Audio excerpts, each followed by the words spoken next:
Hello, hello, hello. Welcome to the Tenters channel. God bless you for being here. Um, and God bless you all, my subscribers. Keep bringing them in. Uh, our next goal is to hit 1,000. Our next goal is to hit 1,000. Let's hit 1,000. Even faster than we did 100. What are we talking about today? Today we are doing a decoding the mysteries behind everyday activities event.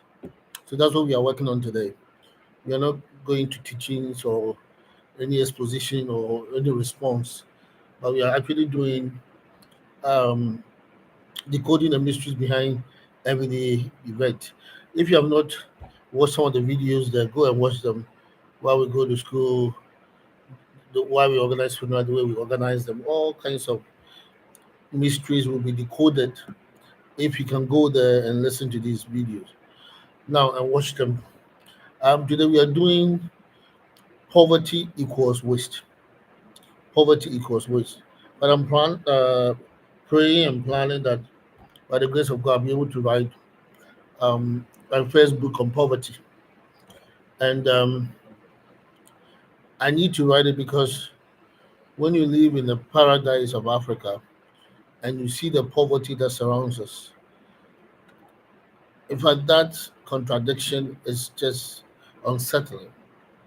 But there's a reason, there's just a perfect explanation for it that I didn't come to until the Lord one day um, lit a bulb of illumination within me. And that's just how it is. Sometimes we try and deal with the symptoms of society, we don't deal with the roots. And so long as we are playing with the symptoms, it will continue to fester. Okay, so that is how it has been. That is how it has been. It has been festering on and on and on. And now I've decided to come up with the explanation for the poverty that we have in the midst of plenty. And it's very important that we listen to it. Poverty equals waste. And here, waste of everything. Remember, usually when we are talking about the continent of Africa, where I am, they talk about absolute poverty, they talk about relative poverty. And then they have these um, benchmarks or markers that they like to quote. Those who are living on less than $1 a day, absolute poverty. Those who are living in between maybe $2 to $3 a day, relative poverty, or yeah, or poverty, but not absolute. And they even talk about multi-dimensional poverty. Actually, the reason poverty will keep to have different names is because of two reasons.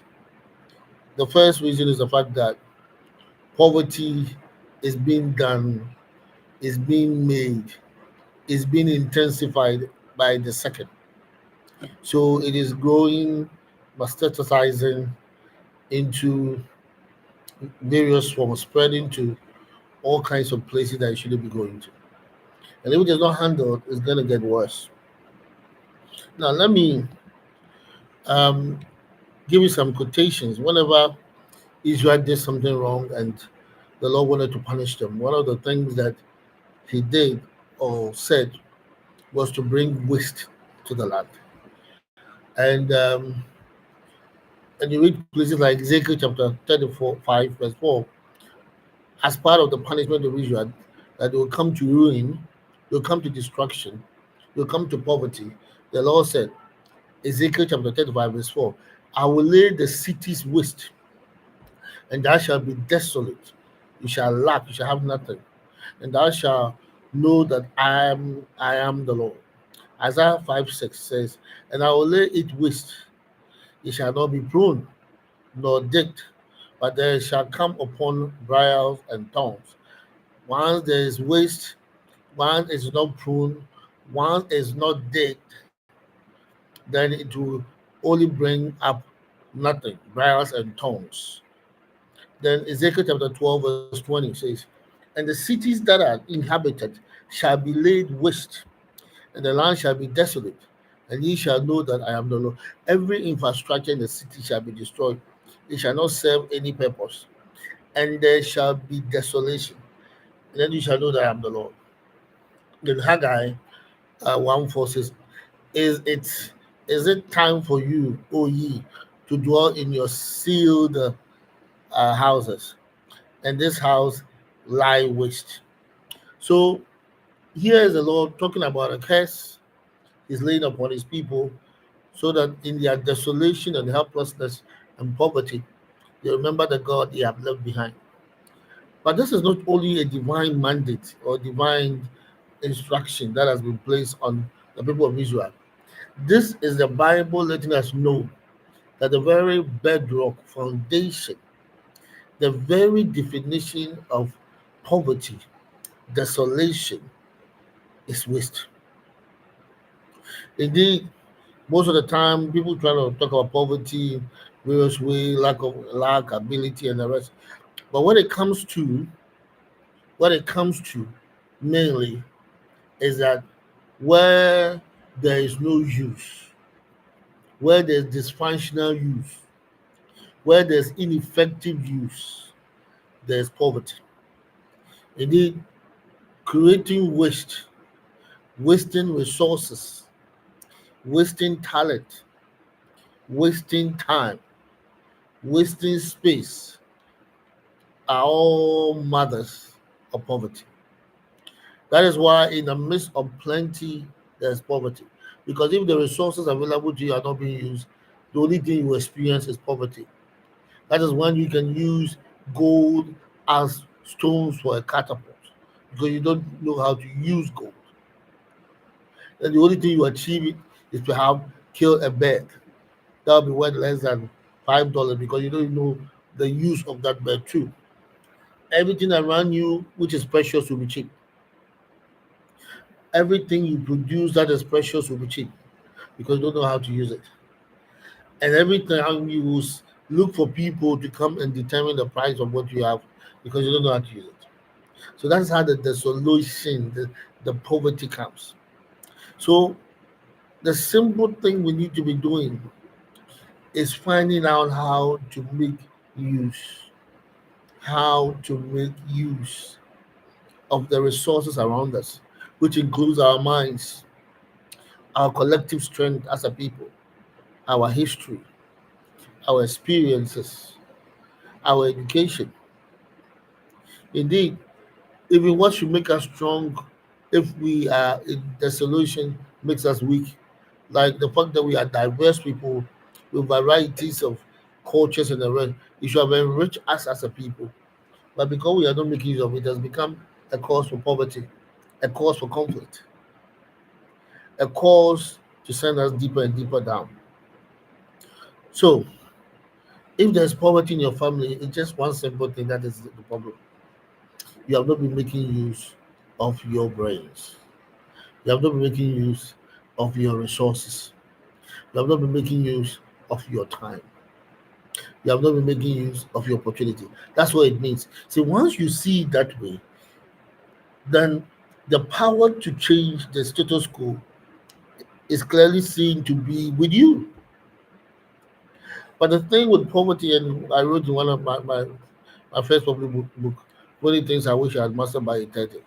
Every poor society thing, somebody else will have to come and solve their problem. Somebody else will have to come and bring them out of poverty.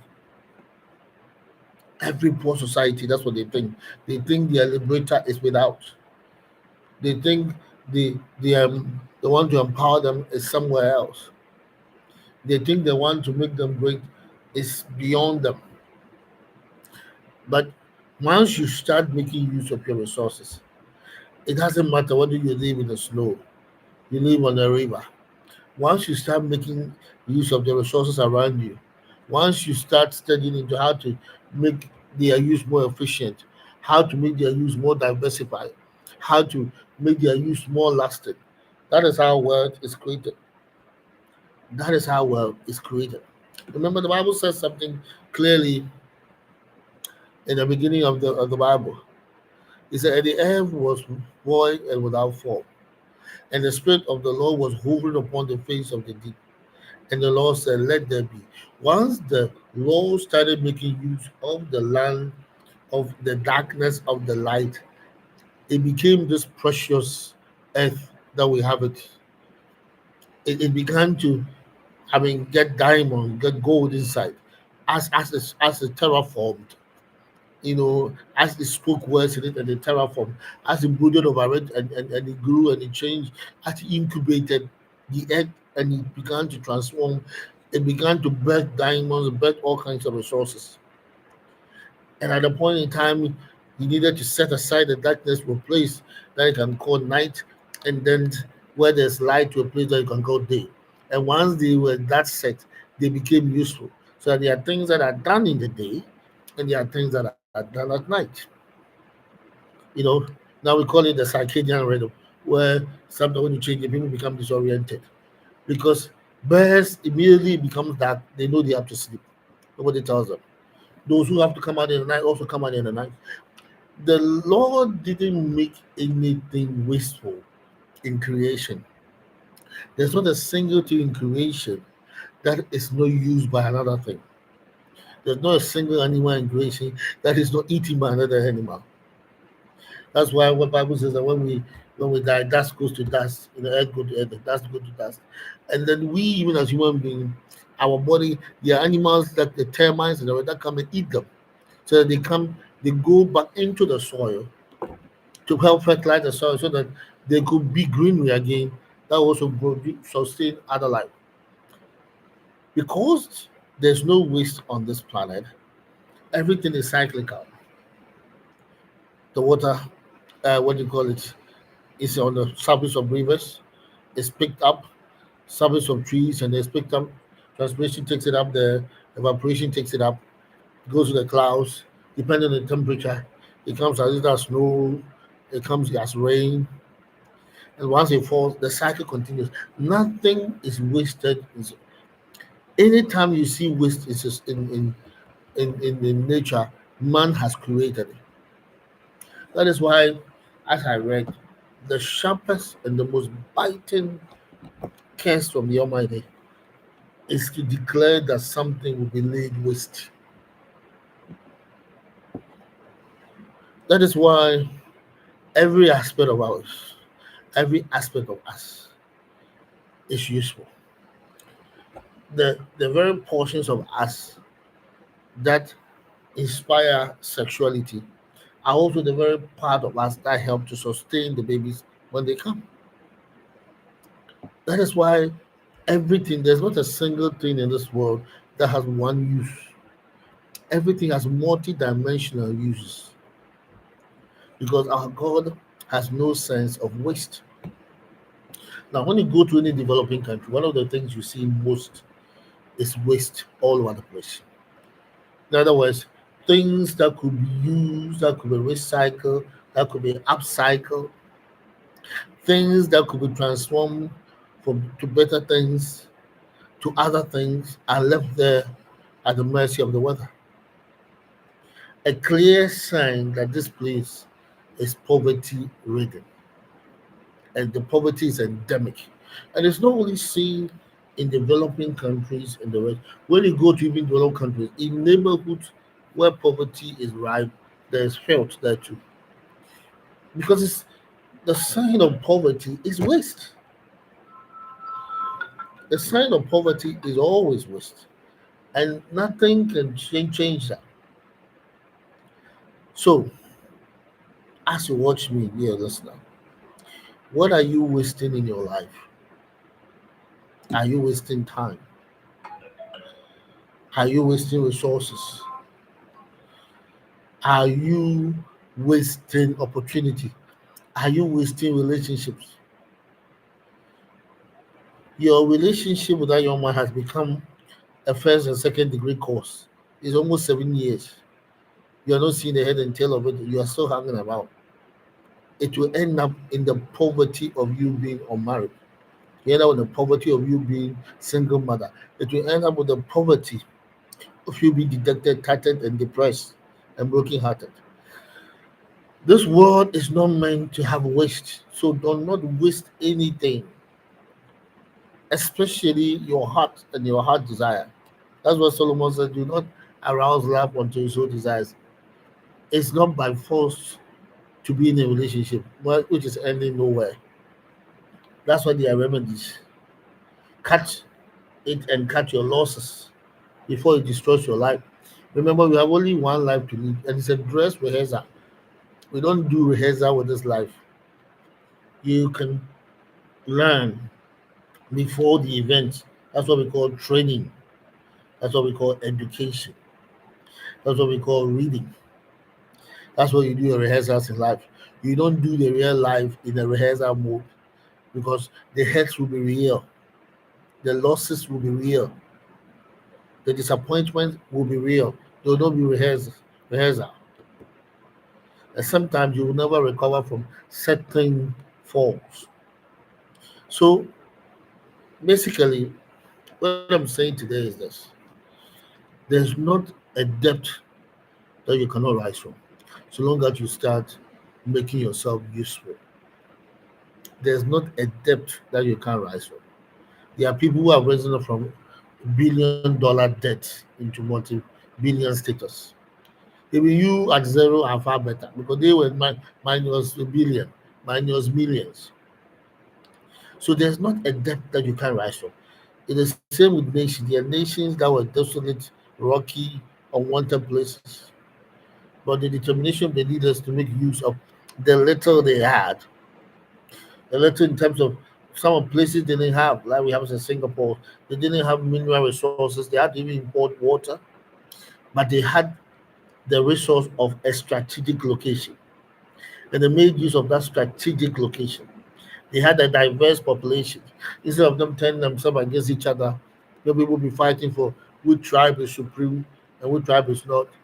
They passed laws to prohibit any form of discrimination and gave incentives for cross-cultural marriages. You know, waste should not be portion. Sometimes when people complain about church, why are they complaining about church? They say that we waste time. If somebody outside of church is making use of the time, is pursuing things, and to get the things, the solutions, the things they are pursuing, they are praying. That's not a waste of time. They could have as well spent that time crying, drinking, or doing something else. That's not a better use of time than praying. What people don't want are people who don't do anything with their time apart from praying. People who don't pursue what they pray for, but just sit and wait. Just sit and wait. I'm today letting you know this thing that we'll continue this matter later, but never let anything be a waste in your life. Make sure that everything that comes your way, you make good use of it. Make use of the piece of advice your mother has been giving you, your father has been giving you. It is all supposed to shape our life. Remember, they have gone into the future. The future you are yet to go to. They've already been there. They may not have, they may not be in the position in which they were because they might not have taken those pieces of advice from their fathers. Are you going to repeat that curse? Are you going to repeat that poverty? So don't look at what your parents did not achieve and refuse to take the advice because not taking the advice might have been what led them to that situation in the first place. And you're going to repeat their status if you don't take the advice. So we have dealt with that, how nations become poor, how individuals become poor. Throw things away before they can become useful. Keep changing things, looking for use when they could have made use of the first one. If they had paid attention to it, sat down and just ask for wisdom from God. People keep changing women, looking for some perfect woman that they never find. Then after 4 or 5 women, they realize that the first one was even the best. Why? Because they never made them useful. They never made use of their talent, made use of their love, made use of their commitment. It works everywhere. Make usefulness your hallmark in life, and you will always be happy because you will always be satisfied. You will always be satisfied. Remember, our potential is global. Adam and Eve were made as people in Eden with a global perspective. So there's nothing like too much of anything. Whatever God gives you, He has given more to someone before, and you can equally make use of it. You can make a worldwide impact from your locality, actually. So this is it. Poverty equals waste, part one. God bless you for being here, and we'll continue this study some other time. Bless you, and may you never be wasteful in anything. In Jesus' name, amen. Bye. God bless your family. Amen.